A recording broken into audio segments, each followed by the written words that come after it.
empezamos. Buenos días, buenos mediodías. Soy Vicente Hernández, presidente de MacLennan en España. Me gustaría presentaros a Moray MacLennan, es el CEO mundial de MacLennan. Y bueno, Moray es una persona que ha estado ya desde los años 80 involucrado en campañas políticas, participó directamente como ejecutivo de cuentas en las campañas que en estos momentos se hicieron para el gobierno de Margaret Thatcher. En la última década ha tenido involucración directa también en las campañas que desde MacLennan se han hecho para el Partido Conservador Inglés, concretamente para las campañas de David Cameron. Y en estas últimas campañas que en la actualidad, como han sido el referéndum de Escocia y la campaña del Brexit, de los dos referéndums, él ha tenido también una involucración directa. Él ha participado no solo en las campañas, sino también en los debates que ha habido en los distintos medios en el Reino Unido con personalidades de nivel de Neil Farage y bueno, de todos los involucrados en los referéndums. Bueno, sin más, le doy paso.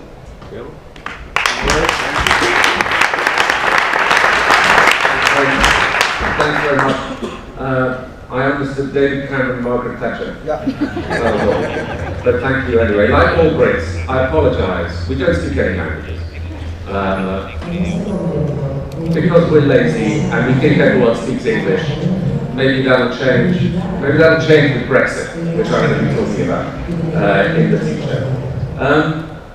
So I don't really go to many conferences. I should go to more, but you know what it's like. There's just not enough time to do this thing. But I remember one conference that I went to when I was very young. When I was in my 20s, and I went to, and I thought I must learn, listen to clever people, and find out more about everything business-wise. And I went to quite a famous guy actually called Tom Peters. Some of you may know him. He wrote some quite famous. He's a management guru, and he's American. Are there any Americans here, actually, before I'm rude about, sorry. If I'm rude about America, only once, and maybe Trump, yeah.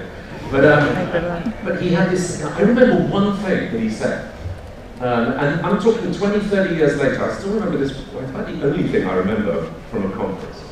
And he had quite an annoying way, so he'd speak, he'd walk like this up and down, he'd speak really softly, and then shout really, which is a bit annoying, but I did remember what he said. So he said one thing at the end. He said, there's only one thing you ever need to know about business. This is when I started to listen. There is only just one thing. Just the one thing. No one has a fucking clue what they're doing. Thank you and good night. And then he sat down and I thought, well, of course people, especially if there are clients here, never tell clients they haven't a clue what they're doing. But, and of course there are lots of clever people, but I always found that quite useful to carry through my career. Do you know what? At the end of the day, it's a bunch of people sitting around the table coming up with ideas. That's what we do in advertising, and that's the way politics works as well. And I remember politics is like advertising in certain ways. I remember the first election I worked on, 1987, just to date myself, I was obviously very young. And you're there at the weekend, and it's a Sunday because you work the whole time, and the phone goes, you pick up the phone, and it says, this is the Department of Health. You go, yes, can we help? Yes, the Secretary of State for Health would like you to come up with some ideas for the National Health Service by the end of the day. Okay, I'll tell the people here we need to come up with some ideas for the National Health Service. This is mad. You know, we do advertising, for God's sake. What do we know about the National Health Service? But the truth is, I then realised, yeah, do you know what? It's just, politics is like advertising. It's just people sitting around a table coming up with ideas. So we did. And, you know, politics is also like advertising because it's about communication, and great politicians are great communicators. It's about using the right words in the right order and getting them into people's minds so that they think and they act and they feel and they do things differently, which is what we do. Which is one of the reasons I like working on political campaigns, because it's just like advertising, only it's just a little bit more so. It's a bit more intense. It's one of the reasons that I love working on political campaigns. Because sound bites, okay, you can call it sound bites, they change the world. They change the world. Some people say sometimes, oh, do you really think that advertising makes any difference to the outcome of a political campaign. How can you think they wouldn't? You know, well, what changes people are what people do, but apart from that, it's words, pictures, sound. That's what changes what people think. And I'm not comparing ourselves or myself to Martin Luther King, but if you think, I have a dream, liberty, equality, fraternity, all these words changed history. And so of course it can. And that's what we do at our best. We can get involved in those things, and I'm going to talk a bit about that.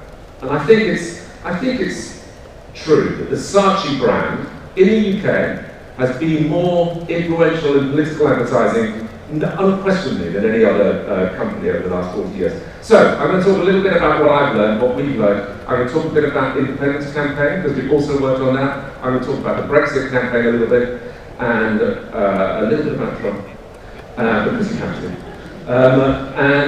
And about party political advertising as well, because it's quite different, actually. Party political advertising is quite different, I think, I've learned, than referendum on big issues. So look, I'm going to start with Scotland.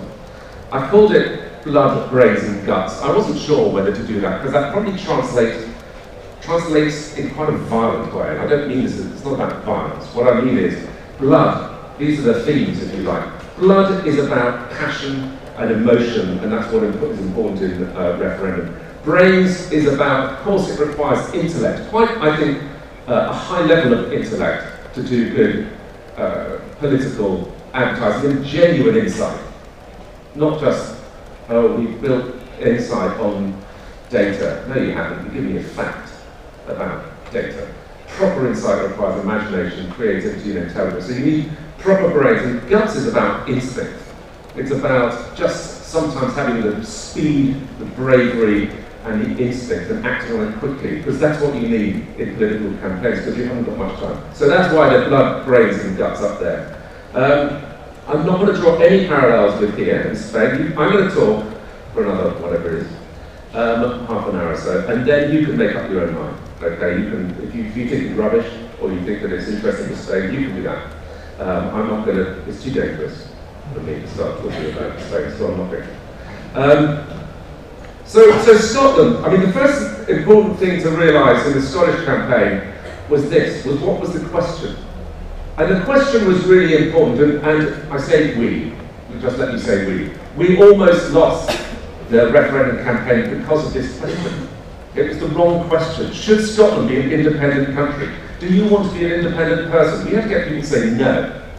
No. We had to get 50% of the people to say no, I do not want to be independent. Which is a very difficult thing. The other thing which one has to realise is that was the political map of Britain at the time. And I'm not going to go into the detail. The bit at the top is Scotland, in case you didn't know. And this is another, American story. I was in America a while ago. In case you think I'm patronising you, to show you where Scotland was. And I was introduced, this is Moray from Scotland, and I stood there and there was some relatively young people. And at some point I said something. And they said, can we just say your English is really good? And I said, well, that's because we do speak English in Scotland.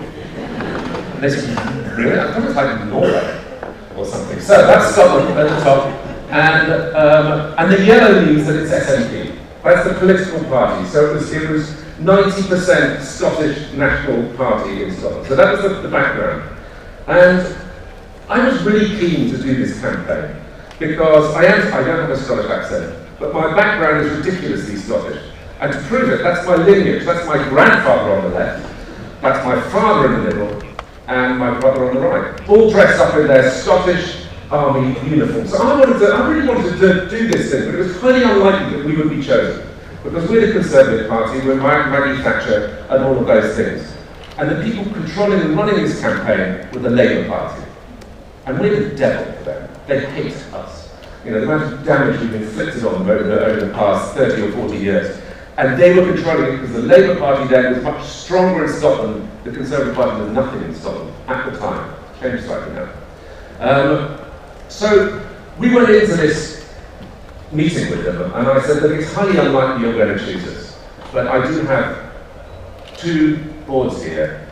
The first one is going to be what we need to do to win, and the second one is how you should do it. Okay, so if you're interested in seeing the two boards, we'll show them to you, but if you don't want to listen to us, we completely understand. No, stressful. And the first one was this: if you do this, you will win. He said. If you make no positive, you will win. If you don't make no positive, you will lose. That's quite difficult. Quite difficult to make the word no positive. And then we said the way you should do that is, and this is just a creative execution if you like, we said, so no we can. If you vote no, Scotland can do this. If you say no, Scotland can achieve this. If you say no, Scotland can do this. Now, I'm not saying this is the greatest. Maybe it was right, maybe it was wrong. They didn't go with that. But what's the point? To win, we needed to be positive. Because when you do referendum campaigns and independence campaigns, it's got to be more about fear and money. You can't win on fear and money. You need to have a positive, emotional reason, which makes it very different, I think, to party politics. Party politics, people go and they tick the box, and they tend to think about themselves and their family and what it means to them, that they have a job, and what would it mean for their lives. But in referendum, it's different. There are different collective themes at play.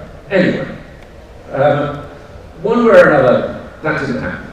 We were selected, but that didn't happen. And the campaign turned into a largely negative campaign.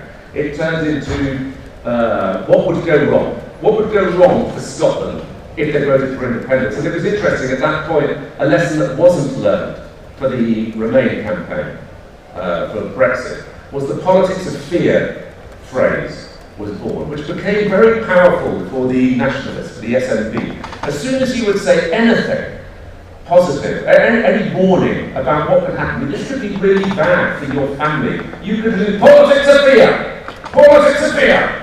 Yeah, but what I'm trying to, no politics of fear! I mean, it was very, very powerful online as well. Politics of fear, they're saying we can't, we're incapable, we will fail. Politics of fear, don't listen to the politics of fear. And that happened a lot in Brexit as well. It may be, but it's our job to warn you of the dangers of politics of fear. Politics of fear. And it's a very effective block to any rational discussion in Brexit and any rational discussion for the referendum as well. Because the campaigns ought to focus on what the individual can lose. And independence campaigns aren't really about that, as I said, they're about the collective, and they're very different. They ran more, as you would, Scotland Yes. Their campaign is Scotland Yes. I mean, by definition, it's positive. Now, we did, through the campaign, we started to evolve. The reason that it was 55-45 was because we turned the campaign into a more positive message, and we got the blend, I would say, just about right between the negative, if you like, politics of fear campaign, because there's a role for that, but the emotional and the positive as well. So we had some nice executions. These are quite British by definition. I don't know whether they translate. Obviously, that's a postage stamp. It's the Queen. It's quite iconic.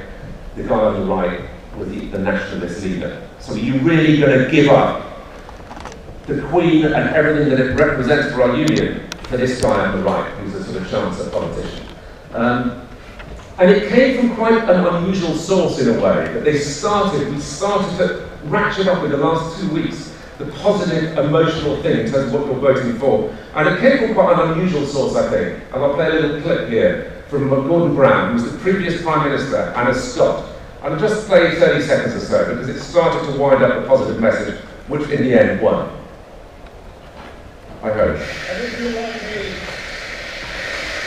And if you like me and a million more people who are convinced that the case for cooperation is greater than any case for separation, then I say to you, hold your heads high, show dignity and pride, be confident. Let us have confidence that our values are indeed the values of the majority of the people of Scotland, that our principles of sharing and cooperation are far better and mean more to them than separation and splitting apart. Have confidence that people know that our Scottish Parliament and its new powers give people the powers they need and meet the aspirations of the Scottish people. Have confidence. Stand up and be counted tomorrow. So as much as anything, it was about don't let the opposition have the market of passion. The No campaign has to be as passionate and not just rational as their campaign. We followed it up with a broadcast as well. So the final broadcast, which I think made a difference, and I'll play a little clip from it. Again, it was about, of course, the fear of separation, but also what binds us together. I'll play a small clip of that as well.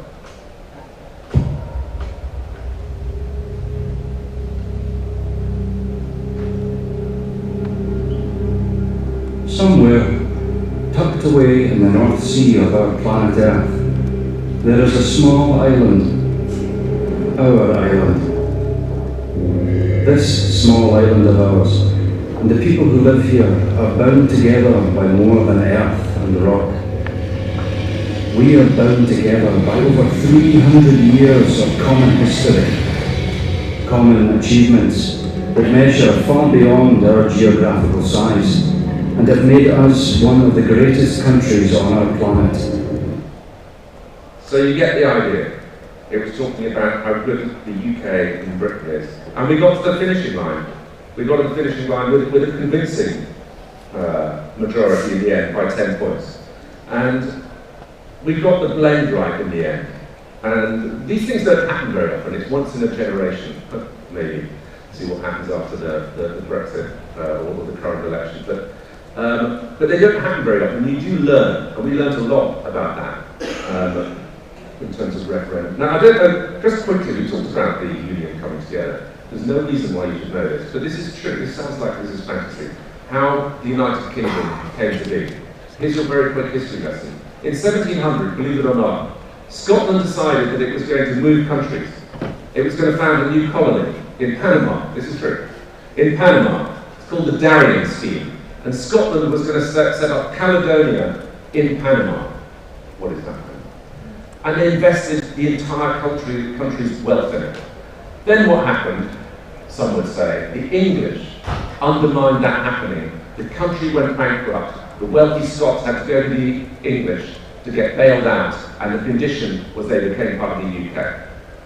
Bought and sold for English gold. That's the famous old phrase. Now, 99% of the population were against it. But despite all that, and I'm a Scot, that history, despite how it came to be, I'm still passionately pro the union. And I'll just read out something I wrote afterwards, after we had the result. It's not that Scotland would have struggled to be an independent nation. It would have been just fine after a few years of upheaval. Talk of banana republics is patronising nonsense. I had the sort of insanely Scottish upbringing that could only come from an upbringing not just outside of Scotland, but outside of the UK. My father and grandfather were in the army, and they fought for the Seaforth Highlanders. But they also fought for Queen and Country, and the country was the United Kingdom. You see, it's emotional. It's about how people feel, and there's nothing more complex as human emotions. It's about blood, love, tears, history, and family. And so the point was, it's not about money and fear at the end of the day, and we learned that as we went along. Now, the nationalists are asking for another vote because of Brexit, and we'll see what happens. But what we need to do in the meantime is make sure that we keep making the case for the United Kingdom, so that when they make the case for Scotland, we say, yes, be proud to be Scottish, but be proud to be British as well. So, that's a little bit on independence. I'm going to talk a bit about Brexit. I mentioned Brexit, brings me on to Brexit. Now, I say Brexit, but we actually did the Remain part.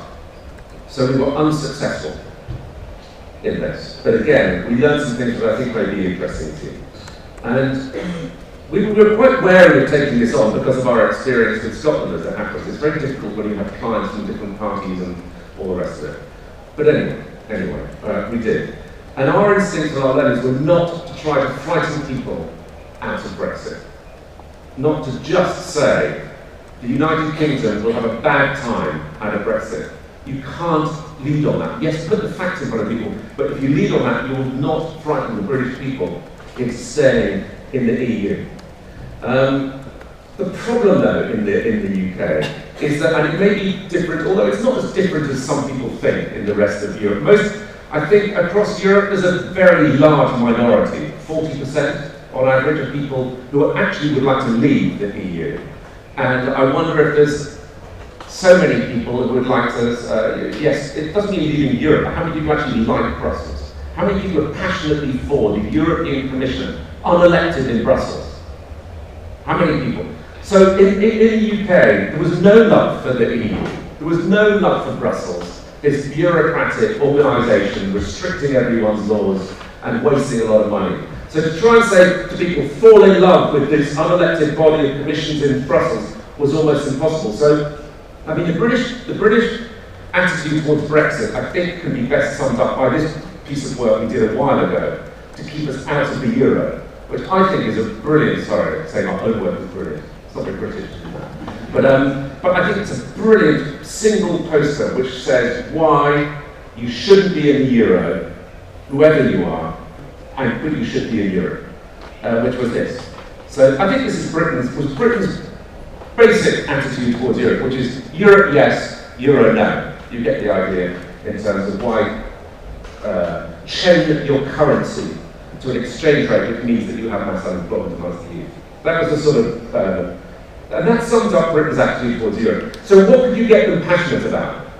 If you had to have a positive message, what could it be? And so we recommended, as it happens, this. This was our strategic and executional recommendation for the Remain campaign, was don't leave it. That's not the British way. You don't go, oh, it's all a bit difficult, oh, let's go and do it by ourselves. You embrace the difficulty, and you leave it, and you lead the charge to change Europe. If there's one thing that Brexit has done a favour for Europe, it's to get Germany and France to acknowledge, through Macron and Merkel now, that they have to leave, that they have to change the EU to make it better in some way. But anyway, that was our strategy. Precisely that, to get Europe to change and Britain to be right in the middle of it. However, for lots of reasons that I won't go into, that wasn't, it was researched, it was lots of reasons, that wasn't taken on board. And what happened was the negative campaign and sort of scaremongering took over, and it became a scaremongering campaign.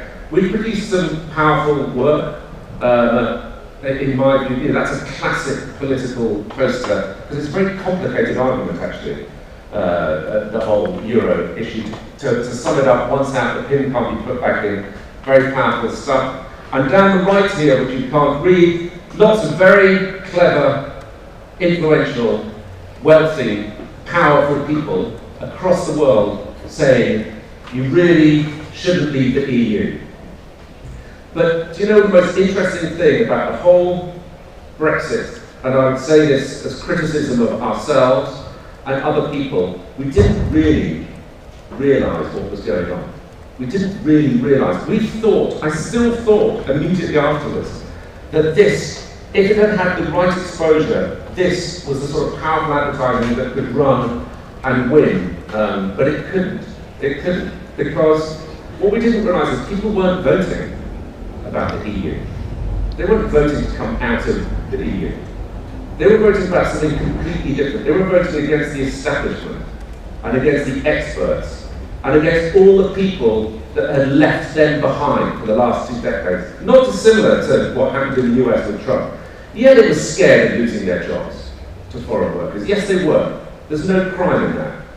They weren't going to be told by what became known as the liberal elite that just because they wanted some protection and they were scared, that they were racists, because they wanted to control on immigration. After all, every country in the world has controls on immigration. And the more we ran ads like this, saying, you really should listen to these people. Look, everyone who knows what they're talking about, the bankers, the financiers, say that it's wrong, that it's bad, it'll be bad for you, or what they said, no, it's not going to be bad for me. It's going to be bad for you. It's going to be bad for you, the experts, the rich, the influential and powerful. You're protecting your interests. This is our chance to vote against you and everything that you've created. So that was, I think, the key learning. And at the same time, they had a very effective message, which is control. And they understood, I don't know if they did understand, but anyway, they came up with this, and if you think about it, do you want to control in your life? Yes, you do. Do you want to control your laws? Yes, I do. Do you want to control your borders? Yes, I do. Do you want control back? Do you want to take control back? Yes, I do. So it's actually a very powerful message because it resonated with all human beings to an extent, forget the Europe issue. So it came to pass. You know, Brexit happened. This is in the process of happening. I mean, interestingly now, only 20% of people are anti-Brexit in the UK, in that they don't want it to happen. 80% of people think that it should happen because of the vote. It was voted for, so it should happen. And the way I look at it, and we could argue about this all day, because I know very few of you will agree with me, but there's only one job now. When people say, what do you think? I don't really care, to be honest. The votes happen, and we only have one job, which is to make it the right decision. We have to make leaving the EU the right decision, not leaving Europe. The key is that we make it about embracing the world, so that it'll take a generation, that you could look back and go, you know what, that was a good decision to move away from the bureaucracy, the lack of control, the lack of democracy, and embrace Europe, yes, as part of the world, and other parts of the world, to make Britain more open rather than part of a trading bloc. Now, we'll see whether that can happen. Maybe it'll be a disaster, but that's all we can do now. And we won't be able to judge it for 20 years or so, I don't think. So I suppose the big learning for me from Brexit was you need to sometimes stand, like anything, like any advertiser, you need to stand back and listen and think and understand what's going on. Put your prejudices to one side and actually think about what's going on and really deeply understand it, especially in a referendum. Because it's very easy for people to get passionate and angry and not to really think. So, what I'm now going to talk about, not quite finally, because I've still got Trump to come back to briefly at the end, is party politics. We have a few minutes left, and we can do some questions if you want. So, I want to talk a bit about party politics, because I've been involved in lots of elections, and I really enjoyed them. And I thought, given time here, I just talk about a few learnings, three. So, three things that we've learned when it comes to political advertising and communication. So, this is, first of all, party politics, as I said, are different. This, I don't know if you know this poster. It's very famous in the UK. It was voted poster of the century, one of the most famous posters of all time, and certainly, I would say, the single most influential image and 3 words in the last 50 or 60 years or so. Because this changed the direction of British politics. This poster is credited with getting Margaret Thatcher in for the first time, for changing the direction of the UK's economy, its political landscape, and everything else. Those 3 words, Labour isn't working. An amazing piece of communication, whatever your politics are. The first election I worked on was in 1987, as I said. Margaret Thatcher was, I was very young. I remember, my favourite Thatcher moment was, I was in the room and they were presenting the photograph, the official photograph of the election campaign. She had an official photograph. And everyone else in the room was about 50. And I was 20 or something, you know, I was about 25, taking the notes, pouring the coffee. And she didn't like it. It wasn't a very good photo, done by someone very famous. But anyway, she didn't like the photo. And she suddenly turned around and stared at me and said, "I knew you would do this!" Because she thought I was the young guy, so I was clearly the photographer, because everyone else was in a suit and sort of, fat and bald is what I'm going to say, but they were, on the whole, politicians, Tory party politicians, wearing suits, and I was this young guy, so she said, you know, you've done this, I knew you would do this, I knew you would do this, you've taken a picture of me as a woman, I'm not a woman, I am not a woman, I'm a Prime Minister. I'll remember that for a few years. So, so a few rules. The first one, which is in contrast to the referendum, is negative words. Negative words. People hate hearing this. Politicians hate hearing this. Politicians want to talk about how great they are, what they're going to achieve, their policies, what we've done, and all that. We're going to run a positive campaign. They always say that. We're going to run positive. It doesn't work. It doesn't work. Never has. Never has. It makes them feel good. And it can work against the party favorite, but it doesn't work. No one remembers it. Who remembers that? I mean, who remembers posters like this. We can't go on like this. I'll cut the deficit, not the NHS, just wallpaper. And I defy you to think of any positive execution. You're going to say Obama, yes you can, there's always an exception. But on the whole, positive advertising doesn't work as well as negative advertising. And here's a few examples from the past. Labour's double whammy. It's just a great image. And these agenda-setting posters is what you try and do in a party political campaign. You set the agenda, you make sure that they're talking on your territory. So if it's tax, if that's your thing, it's tax. What about the NHS? Tax. What about education? Tax. What about the road? Tax. You've got to set the agenda, and places like this do. To the extent that 20 years later, now, the Labour Party ran this one. The Tory triple whammy, depending on, come on. I mean, come up with something original after 20 years. There was another one which didn't work. So, you know how politics is. It gets to a point where parties, they run out of steam, don't they? They run out of ideas, they run out of energy, and it's time for change. And it was in '97. The Conservative Party was just tired and slow and old, and it felt feeble. And Tony Blair was the alternative. And at the time, he was a young, energetic guy, and he was going to sweep the ball. He won it easily. We were trying to do the Conservative Party campaign. I'm not sure we even believed in it, but we thought, what can we do? What can we say? And we did think, hold on, it's funny, isn't it? You look at Tony Blair, I like this because of what's happened since. When you just look at him, don't you feel this is not our proudest moment, I have to admit. There's something untrustworthy about him, isn't there? If you look at his eyes, there's just something you don't quite trust about Tony Blair. So we did this. New Labour, New Danger, Devil Eyes, it was voted best poster of the year. Yes, it was negative, but boy was it talked about. Not good enough to change the election result, but a powerful negative image. And many events have shown that we were right since then. And then more recently, in 2010, the first Cameron victory, sometimes you just need to hit and keep hitting and keep hitting and keep hitting. Political advertising is no different to commercial advertising in some respects. Consistency, hard-hitting, and so with Gordon Brown, we ran this. I increased the gap between rich and poor, vote for me. I doubled the tax rate for the poor, vote for me. I let 80,000 criminals out early, vote for me. We had 10 of these things. He was really angry, and it really worked.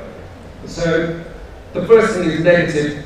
You may not like it, but negative advertising works in party politics. The other one is another basic principle of marketing, but be clear who you're devising the ads for. Sometimes it's for the party faithful, because the party faithful, the people who support you, you need to have that discipline. You need to have the discipline. And advertising can help reinforce it. Because everyone goes, yeah, I know it's about tax, it's about tax. So are you clear? What's that tax? What's it? It's tax. It's tax. And then the starting gun goes, and then everyone runs off in different directions, doing their own things, saying different messages, trying to promote their own political career. And so aiming stuff at the party is important. Then you need to be clear when it's the public. And sometimes you do want a positive message for the public. And here's one. You know what the Brits are like. They love me about the Germans and French. Sorry for the Germans and French here. But all it was saying was, those are meant to represent the French economy and the German economy, the British economy is better. That was a sort of feel-good party/public message. But then the real target, more often than most, is the media. The media. Labour isn't working. Do you know how many times that ran? That had one poster sign. Arguably the most effective poster of all time. It ran once because it was aimed at the media. And so is this. This is an ad which is still being used. It's being used by the Labour Party this election, by the Conservative Party this election. Labour's tax bombshell was a classic piece of communication, which was, you will pay £1,000 more tax. Now, they argued about the figure. That was their first mistake. As soon as you start to argue about the figure, you've won. You've won the argument. It's not 1,000, it's 800. Okay, it's 800. And so being very clear who you're targeting, whether it's the media or the party, is a critical thing. The other thing I thought you may find interesting on these executions, there's just a little language thing, but it's quite important, is we'd always say with. You won't be able to sit at the bottom. Britain's better off with the Conservatives. You always talk about with the Conservatives and under Labour. with us under them. They subjugate them. Idealism is to intervene. It's under them and with us. That's the second lesson. And I highlighted it in case you couldn't see. With and under. And then thirdly, instinct. I call it instinct. It's really, this is the guts bit. Sometimes, and it's great in an election because it's an end line. And the end line is you've won or you've lost. And it's in a week or it's in 2 weeks. Decisions have to be made quickly and decisively. And they're big calls sometimes, whether to do or not, which is part of the thrill. But you need to go with your instinct. And political clients are often great clients as well, because they're decisive. They're quite instinctive. They often, if they're good, they get people as well. Here's a one. This I love. I remember going to Charles Saatchi's office, and he passed a bit of paper over. We all know in advertising, sometimes you just see it, you think that's great. It was only written on a bit of paper. He said, "Run this and we'll win." And it was this. I don't know if you have L plates in Spain. So pretty simple. We've been in power for 10 years. We know what they're doing. They're amateurs. They're a risk. We're secure. They're a risk. Just say that and you'll win. We did other things, but we didn't. I thought that was just a great, not based on any research, just instinct. And they went with it. This was another, I remember this so well, because I was sitting in the agency on a Sunday again, and little things happened in campaigns. It was Neil Kinnock, who was the leader of the Labour Party. He was doing some harmless interview in Wales. And at one point they said, "So would you press the atomic button?" He wasn't ready for this, he was a pacifist, you see it. And he said, it's deterrent. And, would you press the button? Would you press the button, the nuclear button? I would be very reluctant to. So the headlines were, hold on, you'd be reluctant to do it. Well, the headlines were about Kinnock, Britain's not safe, and we did Labour's policy on arms, they surrender. And that was a huge moment in the campaign, as was this final one, which ran in the last election. And this takes a little bit of decoding, but interestingly, this issue's come up today in the national press in the UK, because the big guy is Alex. He's the head of the Nationalist Party, was Scottish Nationalist, but his party's quite small. The guy in the pocket, head of the Labour Party, but he needed the SNP to have power, the coalition. So the idea was you will be controlled by the small party, the SNP. So if you want the Nationalists to rule Britain, vote for Labour. It's quite complicated, but people got it just like that. And it had a tremendous effect, which I won't labour because time moves on. But it did affect the result. So those are the sort of three themes that I would pull out on national party politics. And it's worth mentioning the climate as well. Because as I said, they're instinctive, they move quickly. And so when Thatcher did die, it makes it sound like I'm some huge Thatcher fan, which I'm not necessarily, but we ran this in London, the best client we ever had, Maggie Thatcher, because she helped put our agency on the map. And you need to be grateful when those things happen. So, finally, I just want to say a little bit about Trump, because you can't possibly do a talk like this and not mention Donald Trump. And I'm going to do so. One of the sort of themes of this, which is about listening, understanding, knowing what's going on, and reacting and spotting what's going on in people's minds. Whatever they say, what's really going on in their heart and in their gut. And we asked, I'm not going to do this actually, I'm not going to talk about it. We did a study actually recently about what was going on, and it's about the post-millennial generation, and it's really quite in America and here and elsewhere in the world. What's going on with people who were born this century? Anyway, if anyone wants it, you can drop me a note. I'm not going to talk about it now. I'm going to go back to the US, because with Trump, I didn't spot what was happening with Trump. We were involved in the election a little bit with Hillary, and no one really knew. But I'll tell you someone who did, and I just want to finish with this video. And apologies if you've seen it before, but it's 3 minutes. So it's longer. It's 3 minutes long, but it's worth the time, I think, because Michael Moore made this piece of film, and he made it 3 months before the election result, and he called it. I mean, Michael Moore, as you know, the American filmmaker, he's very left-wing. He is not a Trump supporter. He's well left of centre. But he said, this man is going to be our next president, and here is why. Because I've been around and I've listened to people, and this is what's going to happen. So I think it's a great example of someone not hearing what they want to hear, but hearing what's actually going on and interpreting it. So as I said, apologies if you've seen it before, you probably haven't seen this version, which is the Trump team took what he said, cut it a little bit, put it to music, and ran it. Donald Trump came to the Detroit Economic Club and stood there in front of Ford Motor executives and said, if you close these factories as you're planning to do in Detroit and build them in Mexico, I'm going to put a 35% tariff on those cars when you send them back and nobody's going to buy them. It was an amazing thing to see. No politician, Republican or Democrat, had ever said anything like that to these executives.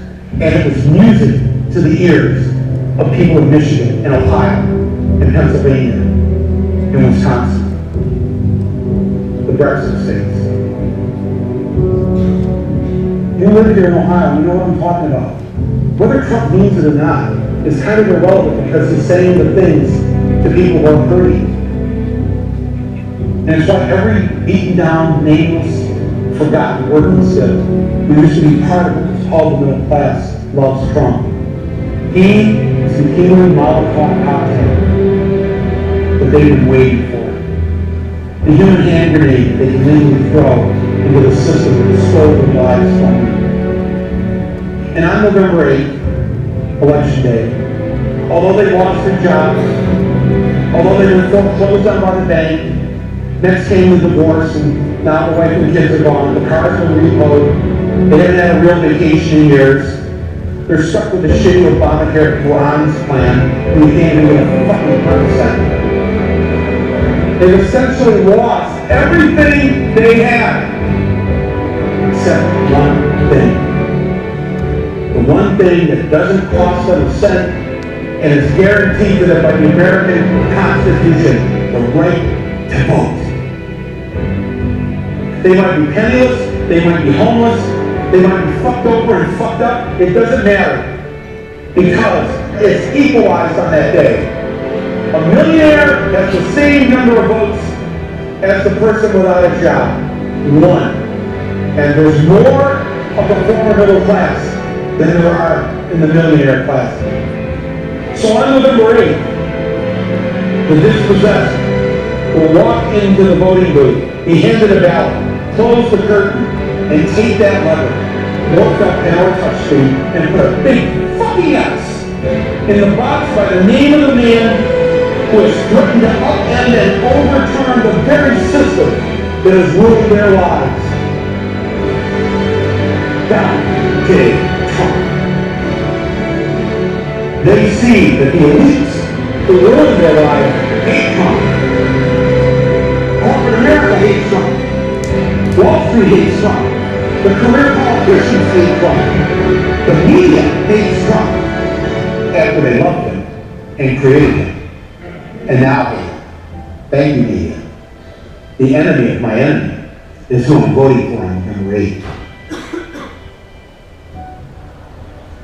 Yes, on November 8th, you, Joe Blow, Steve Blow, Bob Blow, Billy Bob Blow, all the blows, get to go and blow up the whole goddamn system because it's your right. Trump's election is going to be the biggest fuck you ever recorded in human history. And it will feel good.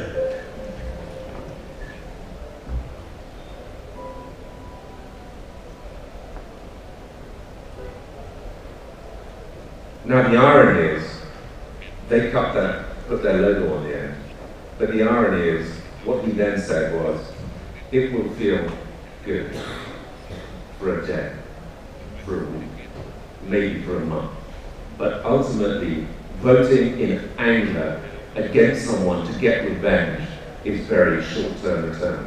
And what he then goes on to say, it will be the end of the American presidency as an institution.